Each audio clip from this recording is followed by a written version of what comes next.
So thank you all for joining us for today's webinar, introducing data space inversion, a relatively new technique, at least for HydroGeoSphere users, that will dramatically facilitate the quantification of prediction uncertainty for decision support models with long run times and/or complex parameterization schemes, which happens to be a perfect description of HydroGeoSphere.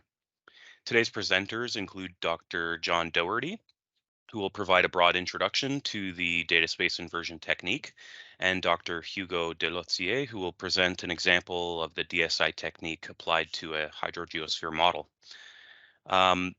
Dr. John Doherty is the author of PEST and its associated utility software platforms and packages. John's worked in the water industry for over 4 decades in government, industry, and academia. He was the 2019 Darcy Lecturer. He presently spends much of his time working on software development and decision support modeling research and education through the industry-funded Groundwater Modeling Decision Support Initiative. Dr. Hugo Delottier is a groundwater hydrologist focused on modeling flow and transport processes in heterogeneous, porous, and fractured media. Hugo obtained a PhD in hydrogeology from the University de Bordeaux in France with research focused on model predictive uncertainty quantification and groundwater recharge processes. Hugo has also been involved in a major regional integrated surface and subsurface modeling project in the southern Quebec region, together with Professor René Tenier, who is actually the original creator of HydroGeoSphere. Today, Hugo works with Professor Philip Brunner at the University of Neuchâtel. Okay, so with those introductions out of the way, I think we can just get right into it. Go ahead, John. Okay, well, firstly, thanks for having me. Braden didn't mention that at the time at the moment here is 1 a.m., so you should all be very thankful that I'm here at all. So I'm going to talk for about 25 minutes, then Hugo's going to talk. My talk's going to be a little bit philosophical and then talk a little bit about technology. So there's the topic of the talk.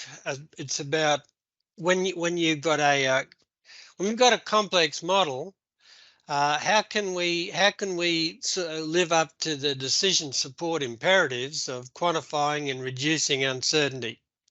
So as I say, first a little bit of philosophy.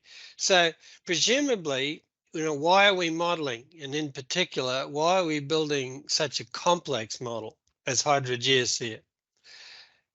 I guess we're doing that because we reckon we know what water's going to do before water even knows it itself, because we know the rules that water obeys. But one of the paradoxes of doing groundwater modeling is that, yes, we have these partial differential equations that describe things at a representative elementary volume scale, but the coefficients in those equations are incredibly poorly known. And I don't think there's any field of science or engineering where we apply such accurate equations in which the coefficients, in which the hydraulic properties of the medium to which we apply them are so poorly known. So there's a huge paradox here, and I think this is something we don't often realize or don't often acknowledge. So those equations apply at the representative elementary volume scale, but natural systems are complex at every scale. And in fact, we set up a grid to use a matrix surrogate for those equations. And the grid scale is much bigger than the equations on which than the scale on which those partial differential equations apply. And somehow we've got to capture all this in the model. And the medium is tortuous and incredibly heterogeneous. So I think we have to acknowledge that. If we're going to acknowledge process complexity, which we do if we use a simulator that's as complex as HydroGeoSphere, we need to recognize the complexity of the medium in which all these processes are happening. So, and if we do that, which would be the honest thing to do, we have to know that we can only know these things probabilistically. Therefore, if we're going to try to be accurate about the way we simulate groundwater and contaminant movement, then we need to be accurate in our designation of the probability distributions of these coefficients that appear in the partial differential equations.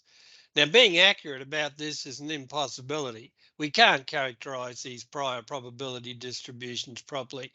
So we're left with a whole lot of, well, approximations. But between what we're doing now and perfection, there's a huge distance, and a distance which I think needs to be bridged, because what we're doing now with huge amounts of process complexity that are not accompanied by anything like the complexity of recognition of the hydraulic properties just doesn't kind of make sense. So in so many cases that I've seen, people will use a really complex model and then drape over that complex model's domain a fairly simplistic parameter field. And why would you do that if you're not complementing the process complexity with the hydraulic property detail complexity? And I guess there's an assumption there that, well, the predictions that we're making are kind of broad scale and averaged out over a long way. Therefore, any averaging we do for the hydraulic properties is kind of commensurate with the averaging that's implied in the predictions we want to make. Well, is that a good assumption? I'd say probably not. I'd say most people who are using HydroGeoSphere are using HydroGeoSphere because detail matters. And if detail matters, and if a prediction depends on hydraulic property detail, well, we don't know the details. The details can only be expressed probabilistically. So it's kind of then incumbent on us to complement process detail with parameterization detail, and then express parameterization detail the only way it can be expressed, and that's probabilistically. And then if we do that, well, hopefully we can achieve the only thing that decision support modeling can achieve, which is not the right answer. It's, if we do everything right, a guarantee that the right answer lies within the probability distributions that we associate with predictions, because correctness, truth, is not ours to know. What we have to guarantee is that whatever the right answer is, we got it covered by the probability distribution. And the other thing we got to try to do is recognize that if we're working in especially large regional domains where there's a lot of data, millions of dollars of investment in data, we've got to try to make those probability distributions narrow. And we don't, because we're just mocking the data that's available unless we do this. So we have to quantify uncertainty and reduce uncertainty to the extent that available data allows. If we do both of those things, then we are serving the imperatives of decision support modeling. And, well, why else would you model? But we do run into problems when doing that with a model that's as complicated as HydroGeoSphere because of long run times.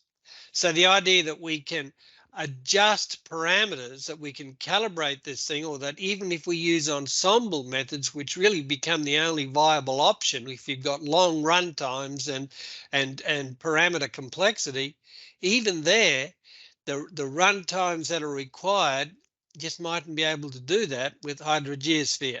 But still, there's no point in doing the modeling unless we serve the imperatives of decision support modeling, quantification, reduction of uncertainty. How are we going to do that? So that leaves us with two problems. One is, how can we represent the stochasticity of complex parameter fields with anything like suitably? It's never going to be perfect, but a lot better than zones of piecewise constancy, something that allows us to express the complexity of the systems that we're modeling in a complex way. And secondly, how are we going to constrain our predictions? How are we going to quantify those uncertainties and reduce them and make use of the data that exists within the model domains? So let's look at these two problems one at a time. The first one is creating complex stochastic parameter fields. Now, most of you probably know that if you want to generate a stochastic field for a model, there's any amount of off-the-shelf software, free off-the-shelf software that you can use. Just about all of it is based on a variogram or something like that, standard geostatistics, where assumptions are made of stationarity throughout the model domain. That is, that the characterization of the hydraulic properties doesn't change from here to here to here. And all is based on a multi-Gaussian assumption. So 2-point geostatistics, as it's called. So this technology's been around forever. The problem is that it's not, there's a lot of shortcomings with using this. Now, this is often what we use when we're using ensemble methods to do the parameter adjustment. It's convenient, but in the end, it probably hasn't got a lot of integrity. The reasons for that is that, especially in domains of any size, stationarity does not apply.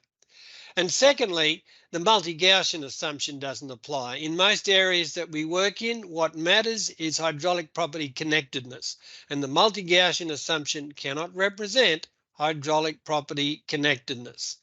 Now, these are easily adjusted using ensemble methods, but that's really another form of parameterization simplicity, but just looks a little bit more complicated, unless we take into account the fact that we need to be non-stationary and we need to be able to represent hydraulic property connectedness.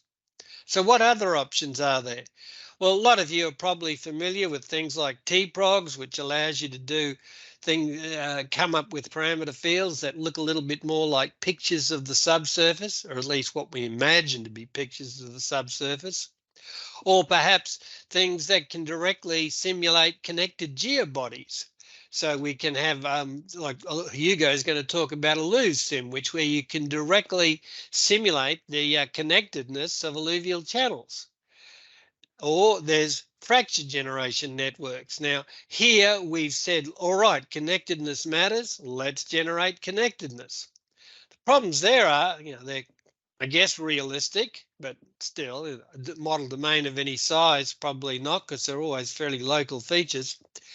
And secondly, you can't adjust these. And if we can't adjust them, we can't reduce uncertainty, unless we use data space inversion, which we'll talk about shortly.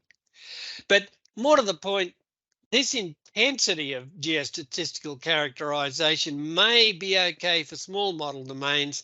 It's probably not okay for regional, semi-regional model domains. A lot of talk about multiple point geostats, where you say, here's a picture of the subsurface, which I generate with a LUV sim or something. I'll take a picture of that. Then you use software like SGEMS or more sophisticated multiple point geostats, and you say, I'll have another 1,000 of those, please. Now, again, it might look realistic, but it really only applies to small domains, and it's non-adjustable, so we still got this big problem.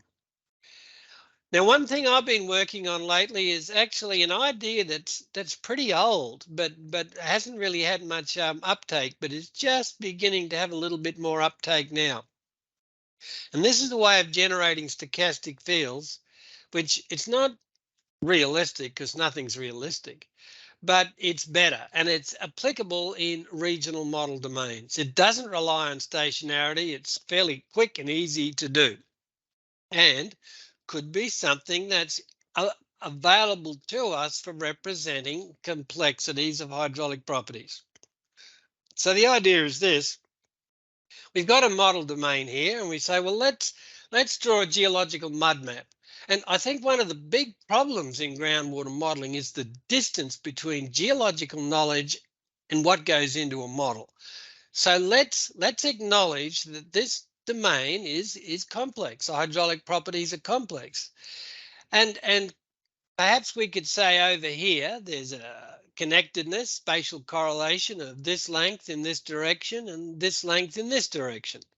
And this is something that hopefully you could say to a hydrogeologist, can you please come up with a geological mud map where you can show me just how this ellipse of anisotropy is oriented in different parts of the model domain, taking into account that, yes, this is a fairly abstract representation of far more complex connectedness, but it is something that maybe the model can use. So the geologist might say, well, okay, things are isotropic here, but over here there's possibly a bit of structure and a high degree of connectedness in this direction, but not in that direction. Not so much over here, not so much over here. And this then is a summary of my knowledge of what's going on in this model domain. Now, using very simple methods, actually, it just involves generating a Gaussian normal variate in each one of these cells and then doing a spatial convolution where the kernel of that spatial convolution is variable and is the function of these of the directions and lengths of these correlation ellipses.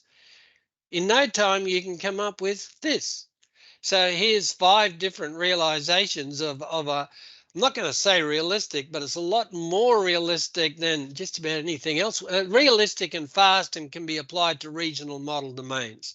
So here we can express the fact that things are more isotropic here and that things may be channelized or structure controlled over here. And this then can be used perhaps as a basis for populating complex models like HydroGeoSphere with equally complex parameter fields that respect the stochasticity, what we know and what we don't know about the subsurface. And this same principles can be applied in 3 dimensions.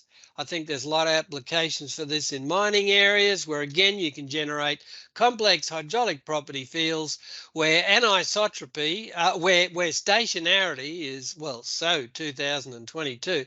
We don't need to have stationarity. We can generate these types of fields without any such assumption, and we can do it for structured and unstructured grids with consummate ease. Now, the beauty of this, it's a little bit abstract, but the beauty of this is, in principle, we can use ensemble methods to adjust these, and we can adjust not just the locations of the heterogeneity, but the patterns of the heterogeneity. We can adjust the properties that in those convolution kernels that we can adjust the properties of these ellipses. So we can adjust the way the spatial integration is done at the same time as we can adjust the independent normal variates that populate this grid. So this, I think, gives us huge possibilities. However, it's probably not going to be get us there as far as using HydroGeosphere is concerned. This is a very nonlinear parameter adjustment problem. It's still going to require a lot of model runs. If we've got a lot of data, ensemble methods are only going to be indicative only and probably not fit that data well. We've come halfway there. We can generate these complex stochastic fields, but can we condition them to reduce the uncertainties? We can quantify uncertainties. Can we reduce uncertainty? Well, that's where the second part comes in. Data space inversion. Do we actually have to adjust those parameter fields in order to reduce uncertainty? So traditionally, we generate random realizations of the prior.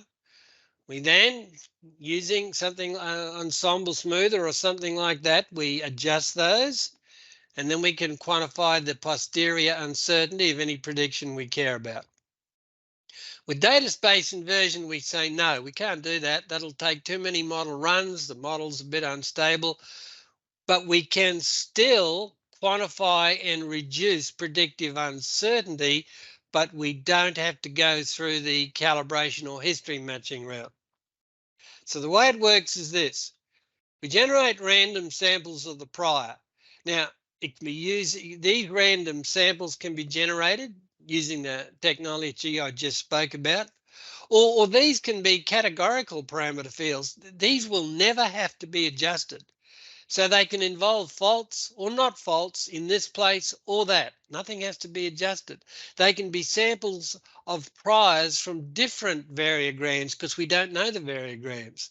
So these can be as complicated as you like. They can express what you know and what you don't know. Then we run the model over the past into the future. Straight away, we can quantify the prior uncertainty of any prediction we care about. But I'm not telling you anything you didn't know already here. Our task is to reduce that uncertainty. So now let's look at the field data. Just for a moment, just pretend we've got these observations over the past. Let's look at the model-generated counterpart to those observations, the blue dots. And now let's just, for the moment, put aside the model and the data. And let's just kind of concentrate on the measured past and how it relates to the managed future. So I can do, say, 200-300 model runs. Now, surely I can afford to do 200 to 300 model runs, even with a large, complex model. I can do 200 to 300 model runs, the only model runs I'll ever have to do. And these are based on models populated with those stochastic parameter fields, like, for example, I just showed you. Then, typically when I use ensemble methods, I can generate a covariance matrix just using standard formulas that we learned back at school.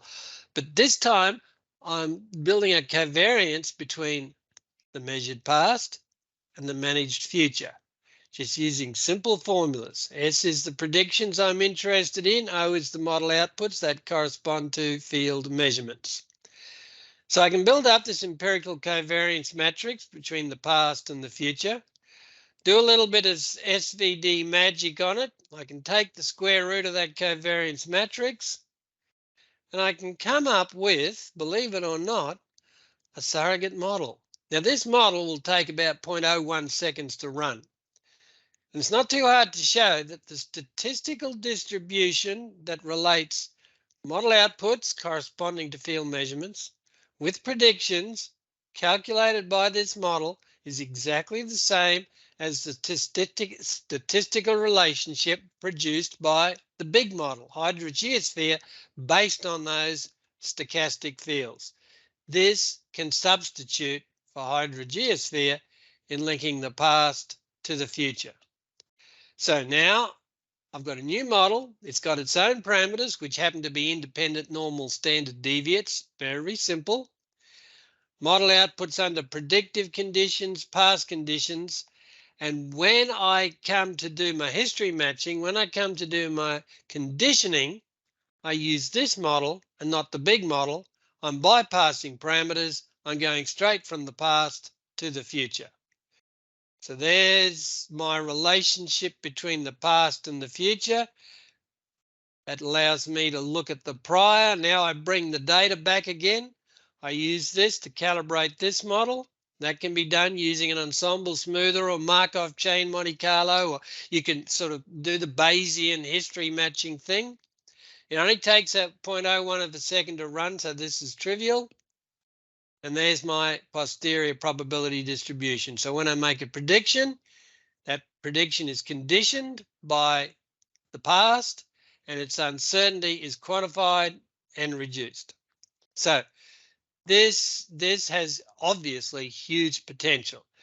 Now, it's not perfect. There's a few ifs, buts, and wherefores. There's a little bit of numerical work goes on behind the scenes. We do normal score transformation to try to make this a better model. There'll be occasions when it doesn't work, and there is people now, and particularly in the petroleum industry, looking for ways to combine this with machine learning and other clever things to make it work even better. But it does, in a lot of cases, work astonishingly well, and the numerical cost is astonishingly cheap. It's about as cheap as we're going to get, and if we're using a big model that takes a day to run, we need as cheap as it's going to get. But it gets even better that often, if we're building a model to help support decisions, we need to quantify, reduce uncertainties. And if we're going to change the way we manage a system, we need to know what monitoring networks to install. Because whenever we make a decision, the thing we worried about most is what's going to go wrong. That's why we quantify uncertainty, so we know what's going to go wrong. And we need the earliest warning of things going wrong. Or is there more data that we can gather right now that can reduce the uncertainties? Well, as Hugo will demonstrate, we can do data worth analysis using this model, using this simple statistical model. We can linearize this and do data worth analysis. So what's the worth of data? The worth of data increases to the extent that can reduce the uncertainty of predictions we care about. We can do simple linear analysis using this model, or as Hugo will show, we can go to a bit more trouble, and based on those same 300 model runs, if we've collected the right outputs of those 300 model runs, we can rebuild this statistical model on the assumption that we've got data that we haven't collected yet, but we've simulated that we have it, rebuild this model, look at the revised uncertainty of predictions we care about, and quantify the reduction in uncertainty that's accrued through gathering data that we haven't got yet, but we know what's going to happen when we do gather that data. We can quantify the reduction in the uncertainty of predictions that we care about.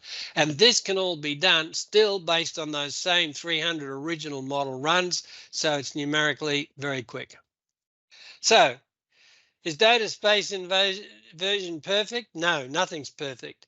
There's a little bit of a Gaussian assumption there still, and when you're looking at long time series, there can be non-physical things happen to the predicted time series if we're using a statistical model instead of a physical model.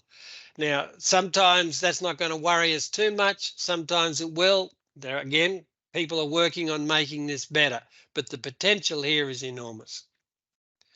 So to do this, there's nothing here that I've mentioned that you can't do already. I've been working on this software. Some of this is on the PEST website already, all this data space inversion. If you download the latest version of PEST, you can do this right now. Most of this stuff here is available through the groundwater utilities that come with PEST. The rest will be available within another day or so. I'll put it up there next couple of days.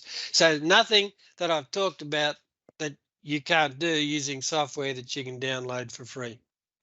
Also, there's a tutorial about data space inversion on the GMDSI website if you're interested. So with that, I will stop sharing and I will hand over to Hugo. Yeah, thanks, John, for this presentation. So I guess you can all see my screen, which is in presentation mode. So now we know more about data space inversion, about the theory behind. I know we are way more interesting. I will really more present concrete application about how we can use data space inversion with HydroGeoSphere models. So here in the work that I'm doing in Neuchâtel, I'm really working on surface, subsurface, groundwater, surface water interactions. So we are really interested about using integrated surface and subsurface hydrologic models like HydroGeoSphere. So in using this kind of model, we also wanted to quantify the uncertainty of a decision-based prediction and really how to reduce this predictive uncertainty. And how we usually do is through model calibration. So we all know that we can really do it manually at the basic level. We can use a gradient-based approach like Gauss marker numerical algorithms, like also available in PEST, or even ensemble-based methods like ensemble command filter or ensemble smoother to work with an ensemble of models. But all of these methods, as John said, yes, require estimation of the model parameters.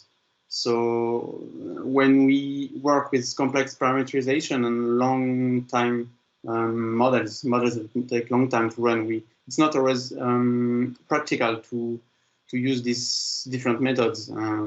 Ensemble-based approach are the most suitable for the moment, but they are still not really applicable for really complex parameterizations.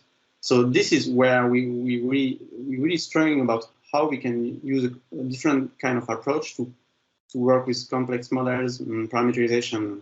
And this is where really data space inversion shine, in my opinion. We really use data space inversion with an iterative and some smoother to condition the data space surrogate model to our observations.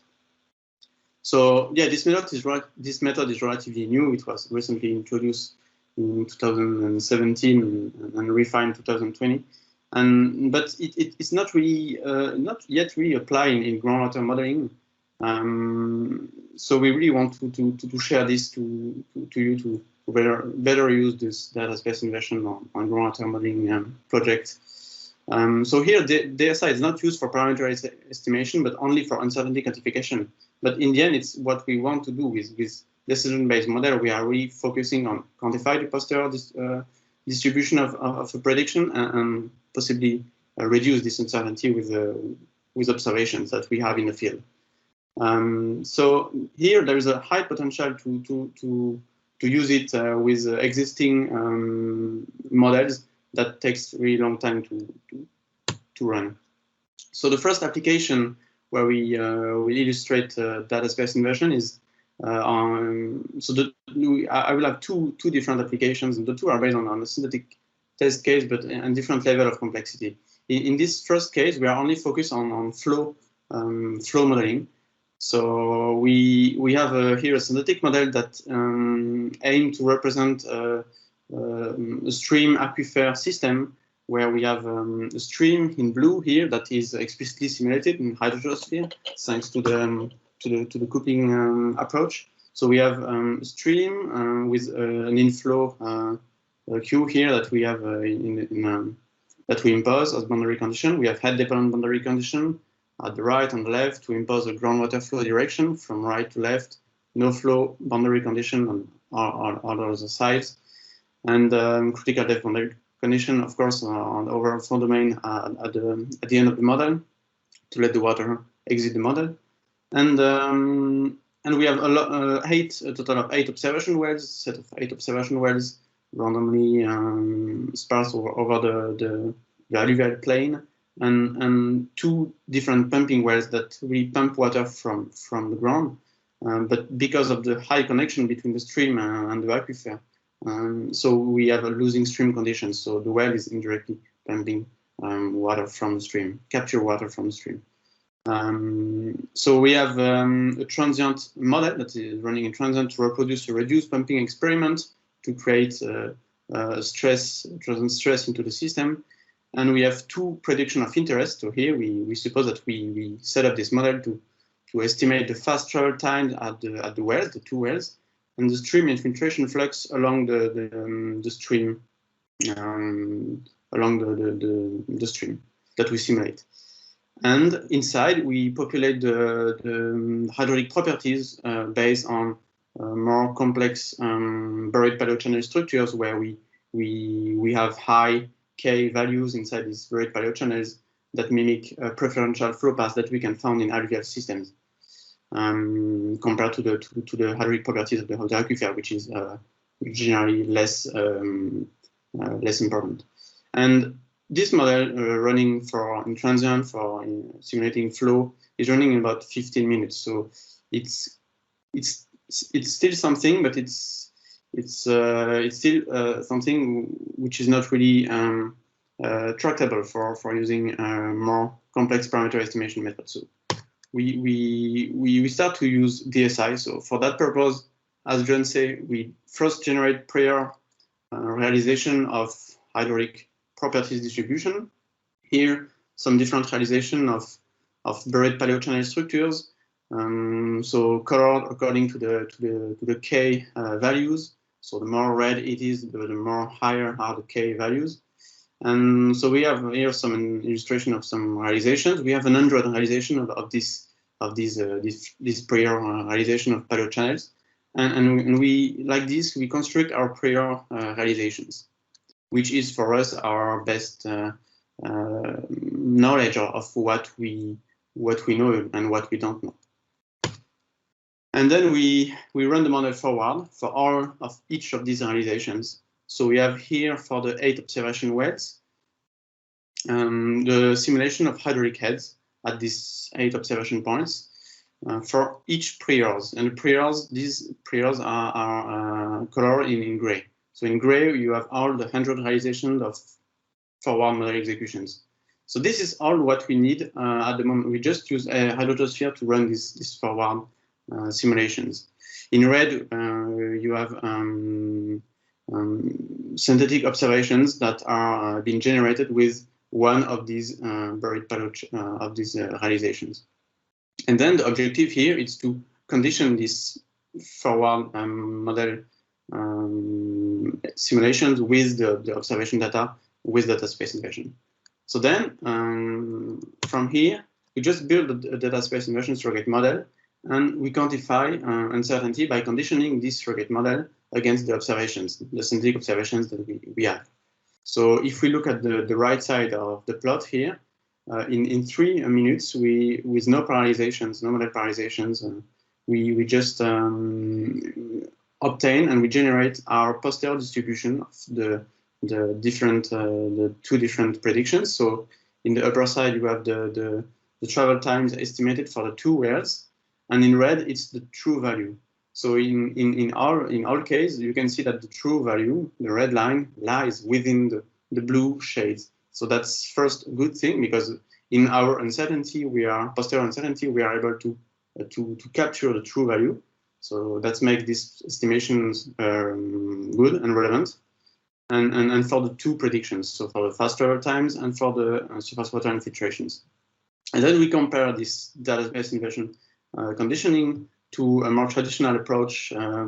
So for instance, using ensemble methods, which are now more used to condition this kind of highly parameterized models. And this took way more time to compute with no parallelizations also. And the result is pretty much the same. For data space inversion, we have kind of narrower posterior distributions especially for the fast travel times. And we attribute this because of the degradation of the parameter field estimated after using ensemble smoother with model parameter adjustments. Because we don't apply complex geostatistical methods to answer continuity in the model structures, we lose the continuity. And then we lose also, and we degrade our ability to estimate the posterior distributions adequately. And this, with data space inversion, we don't have. So it's run really, it's run faster, and we don't have to worry about how we can preserve the continuity of our structures that we impose in the prior distributions. So now the second application is based on more advanced use of data space inversion with HydroGeoSphere model by including mass transport processes. Here we especially focus on noble gas tracers to be complement informations to the traditional groundwater heads observations. So why we use noble gas tracers? Because they are naturally produced in the subsurface. They are pretty much invisible. They are gas dissolved in groundwater, and they can relatively now be measured continuously in the field. Here is some illustration. In the Emmental region, in the Alps, in Switzerland, we measure in the field radon and argon. So for argon, for radon, it's relatively easy.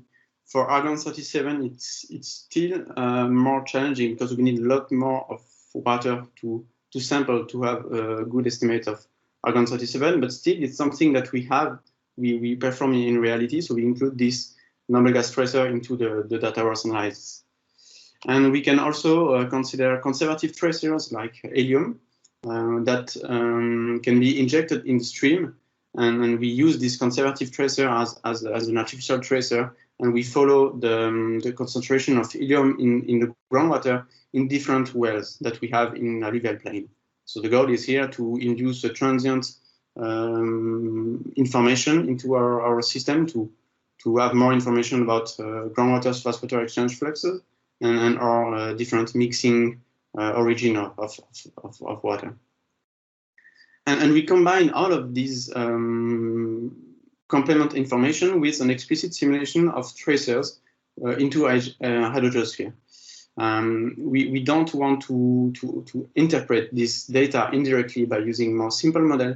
Because of this data space inversion model, we can really use all the advantages of using a complex HydroGeoSphere model that honor all the processes that we know, and we feed this model with we let HydroGeoSphere model directly simulate tracer concentration instead of simulating ages or estimation of travel times. So, but to do that, we have to simulate mass transport processes. So now the main idea is to see how the assimilation of this tracer's concentration can more constrain and reduce predictive uncertainty of decision-based models for this specific type of aquifers, of river aquifer systems. And for that, we also perform a nonlinear data loss analysis. So by nonlinear, we mean that we test different type of synthetic reality, and we do the data loss analysis over all the observations that we have. And we can do that because of the efficiency of data space inversion. So the application, like I said, is based on pretty much the same model configuration. We still have this river aquifer system, but here we have 4 wells that we induce and favorize a losing stream condition. So we have fixed head boundary condition at the top and fixed head boundary condition at the bottom, regional groundwater flow direction from top to bottom, no flux condition or from right to left, and a set of 10 observation points, basically between the stream and the well, and a variable stream flow at the top of the model.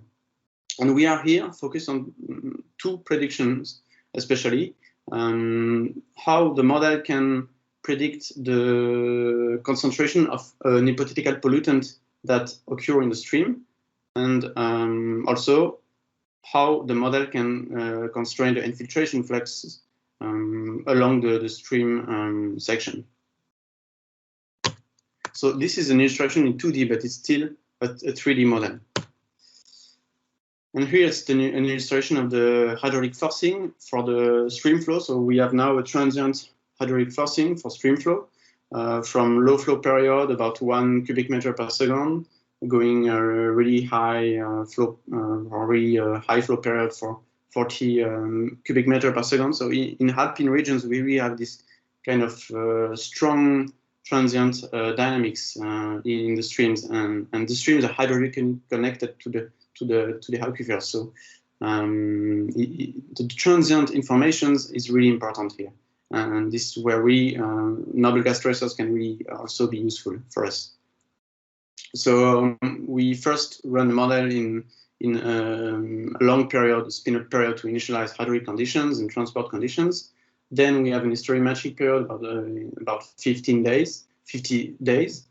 In the beginning of this history matching period, we perform an hypothetical helium injection, like we did in the field. For 6 days, we injected helium in the stream. So we here increase the helium concentration in the stream. And because the stream is losing water in the groundwater, so a part of the helium will be infiltrated into the groundwater, and we will find helium in different observation wells. And then we have a prediction period independent of the history matching period for 30 days, where we have, let's say, an hypothetical pollutant in stream. We have a pollution in the stream, and this is really something that is concerned about this kind of systems, river aquifer systems. If they are really used for drinking water purposes, but they are also really vulnerable because of this connection with the surface water. So if we have an hypothetical pollutant in the stream during 5 days, how the model can predict the increase and the decrease of the concentration in the stream at the different pumping wells. And now, because we simulate mass transport processes, the model takes about 15 hours to run. So now we are using a model that is more difficult to let's say, to calibrate in traditional way and to estimate posterior uncertainty of posterior distributions of the uncertainties. It would be really more challenging.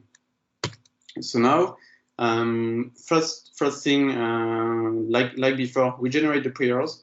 We use a HydroGeoSphere, which is a structural feature generator for complex buried paleochannel structures. So we generate 200 realizations from HydroGeoSphere. We keep 125 to build our priors, and 50 or so realizations to generate our synthetic truth ensemble, to do the nonlinear data loss analysis. And so in HydroGeoSphere, we have different global parameters that we can also use to generate really drastically different structures of buried paleochannels to populate the priors and the truth. And then we populate each facies that we have in each realizations with different values of hydraulic conductivity and porosity, but also we include some variations in the coupling lengths, hydraulic gradients, and the longitudinal dispersivity. So different type of parameters that we suppose that we don't really know well, but they can have a significant influence on our predictions. So we here have more variations in our prior than our synthetic true, because we want to use in this synthetic study one realization of our prior. We want to use our prior ensemble that is generated one time to do the data loss analysis over all the synthetic truths. So to do that, we have to have priorizations that have significant scatter in all the observations, synthetic observations that we will found in each synthetic truth. So here you can find all the simulations. So for each observations from top to bottom, hydraulic heads, radon, argon, helium, and saturations. So we have 5 types of observations that has been generated for the history matching period. So these are all matching, and it's a transient time series along this history matching period. And then we have a prediction period that is independent and that starts after the history matching period. And then we have here in this prediction period 2 variables of interest: the concentration at the wells of the hypothetical pollutant and the groundwater phosphatar interaction along the stream canal. So in gray, you have all the realizations, all the HydroGeoSphere simulations from the prior realizations, and in red, all the HydroGeoSphere simulations from the truth realizations. So now, what if we take one of these two, one red line, and condition a data space inversion model against different observations that we have? Let's perform like a more simple and basic data loss analysis here. So we take one of these two in the red line here.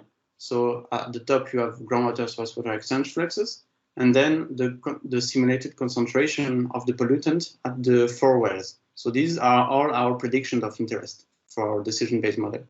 And what we did here is that we condition our data space surrogate model against the observations of hydraulic head only. So here we see that we encapsulate the truth, which is the red, but we don't have a really good reduction of the posterior distributions for the prediction that is the concentration of the pollutant. We have something that has been reduced for the groundwater exchange fluxes with heads. So that's something that we also saw from the first analysis, that hydraulic heads can constrain groundwater exchange fluxes in a limited extent, but for more complex predictions like concentration of pollutant in the model, it's really much more difficult. We don't have any much reduction here. So now it's when we can use tracers to constrain this particular prediction. When we add to this observation of radon, we can really more constrain the posterior distribution of these predictions for the concentration and also the groundwater exchange flux, which the truth is more centered along the posterior distribution. So, and now we add helium, and we are even more constrained and more aligned along the true values. And all of these have been done with data space inversion. So that's something that not need long runtime to perform. We just generate the forwards with HydroGeoSphere before. We put into these forwards all the complexity that we judge to be relevant to simulate these predictions, and we do the conditioning with data space inversion. And then we can even add argon as an observation. And now we can also do that, not with one synthetic truth, but with the ensemble of 50 synthetic truths. So now we have kind of a nonlinear data loss analysis that we can perform. So at the top, you have the prediction of the concentration at the second well. and at the bottom, the prediction of groundwater surface exchange fluxes at along the stream canal. So, so here, when we want to really perform a comprehensive data loss analysis with 5 observation groups here, we have 30 different kind of combinations that we have to test. So for these 30 combinations, we perform the conditioning with data space inversion and ensemble smoother, and we estimate the posterior distribution for each of the prediction for each of the data set. So in blue, you have the variance, that is basically how the posterior distributions can be reduced, our uncertainty, our posterior uncertainty. And in orange, we have the bias, which is how the mean of the posterior distributions is far from the true that is considered for each synthetic true, the true value of the predictions. We can do that because it's a synthetic study and we know the truth. In reality, we can only compute the variance, how our posterior distributions are reduced. And so, yeah, if we had to perform this with the classical way, using HydroGeoSphere model with mass transport, with iterative ensemble smoother, it will take approximately 18 years, assuming that we have 5 HydroGeoSphere model forward to run for 2 ensemble smoother iteration. So it would take something like 18 years, so not really tractable. And here, with using data space inversion, it took only 2 to 3 days on a personal computer. So that now something that we can think about and how to really more valorize this kind of complex model with different kind of observations. How we can really more assimilate in a better way more elaborated observations. So the different conclusions from this apply applications with data space inversion and HydroGeoSphere models, we can see that now we can use this data space inversion, which is numerically efficient to accommodate complex parameter structures with complex processes. We can evaluate worth of different types of observations, the existing observations, but also which kind of observations can be relevant to gather in the field to constrain a decision-based prediction, a specific prediction of the model.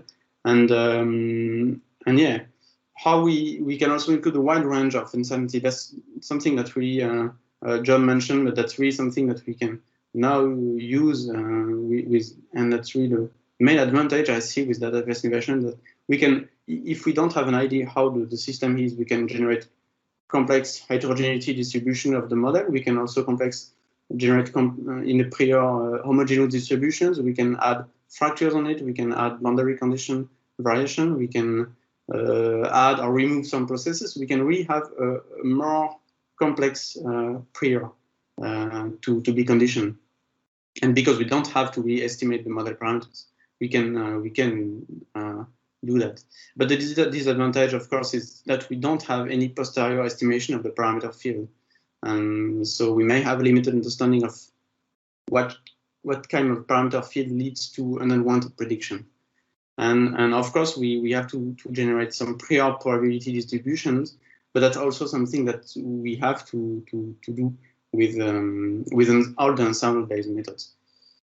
So now with this kind of approach in groundwater hydrology, is something that we can really think about to be more consistent with adjusting model complexity in terms of processes and parameterizations to try to keep simulation integrity that we estimate the better for the prediction that we want to perform. So yeah, thank you. All of this, at least the first part is already published in the paper in GMD. And if you have any more questions now, I think it's the time.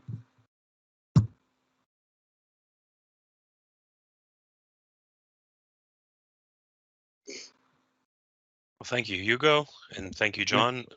Yeah, just to echo, I think we've got some time here for questions. So if anyone would like to ask a question, feel free to put it in the chat, or if you also like, you can unmute yourself and speak directly to the presenters. We do have one question in the chat here from Ahmad Askar. Great presentation, Hugo. He's curious about how you adjusted the categorical random fields of the buried channel under IES calibration in application 1.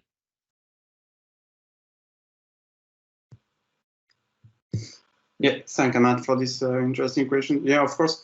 In this case, we attribute each for each elements in the model a value of hydraulic properties, and we don't use more simple approach like parallel points. We really add this element-based approach to estimate model parameters. So, and we don't have any constraint about how to keep the consistency, the continuity of the structure for this IES. So obviously, when we perform the parameter estimation with IES and HydroGeoSphere in this specific case, we kind of lose the continuity of the prior of the structure that was imposed at the beginning in the prior. The solution would be to add more complex approach that can keep this continuity, but these methods require usually a lot of model runs and are really not adaptable and suitable for models like I use.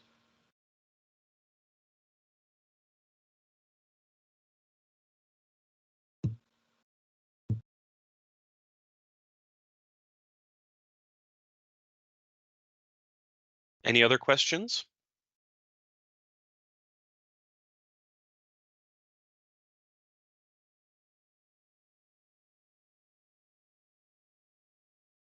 Okay, I'm not seeing any other questions, but Hugo, It wow. means you either did a very good job or a very bad job. Well, I can't claim to fully understand the technique, but you know, to reduce sort of computation requirements from 18 years to just 2 to 3 days, that's definitely something I think that everyone should be, you know, should kind of prick up everyone's ears. Yeah, so thank you both very much for Oh, taking the by the way, time. can I say, just in case anyone's interested, there'll be a PEST course in Maryland in January, late January, just in case anyone's interested. No problem. Yes, thank you very much, both of you, especially John, being awake at 1 a.m. It's now 2 o'clock to be precise. We owe you a favor for sure. If there are any questions about data space inversion, feel free to reach out to us at Aquanti, and we can certainly put you in touch with John and Hugo here. Although I think probably their information is also just available online. Yeah, so one more time, thank you both so much. It's a very interesting talk, and everyone else, you know, keep an eye out on the Aquanti blog for a recording of the webinar, which you can share with your colleagues. Okay, thanks everyone. Have a great day or night. Thanks. See you. Yeah.